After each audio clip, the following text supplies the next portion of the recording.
এটি আসলে অনেকেই বলতেছেন যে ভাই আমি এসির কাছে যাচ্ছি, আমি সুগার মিলে কাজ পেয়েছি, আমি টিস্যুর ফ্যাক্টরিতে কাজ পেয়েছি,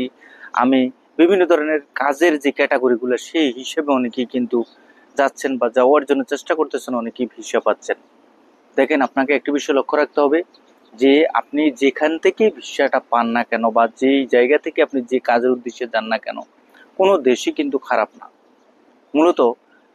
অনেকেই বলতেছেন যে ভাই আমি বিভিন্ন কাজের যে ক্যাটাগরি গুলা, ভাই আমি এই কাজের ভিসা পেয়েছি কেমন হবে, ওই কাজের ভিসা পেয়েছি কেমন হবে। ভাই প্রত্যেকটা কাজের ভিসাই ভালো আছে যদি আপনার স্যালারি বা সম্পূর্ণ সব ঠিক থেকে যদি আপনি সঠিকভাবে সেই কাজের পরিবেশটা আপনি ভালোভাবে ঠিক রাখতে পারেন, বা আপনার বেতন বা মালিক বা আপনার প্রতিষ্ঠান যদি সঠিক হয়ে থাকে, তাহলে খুব সুন্দরভাবে আপনি একটা জিনিস খেয়াল রাখবেন যে আপনি যেখানে যান না কেন, পৃথিবীর যে প্রান্তে যান না কেন, আপনার যদি কোম্পানি মালিক বা প্রতিষ্ঠান আপনার বেতন সম্পূর্ণ সুযোগ সুবিধা যদি ভালো হয়ে থাকে, ইনশাল্লাহ আপনি ভালো একটি পর্যায়ে পৌঁছতে পারবেন। ধন্যবাদ।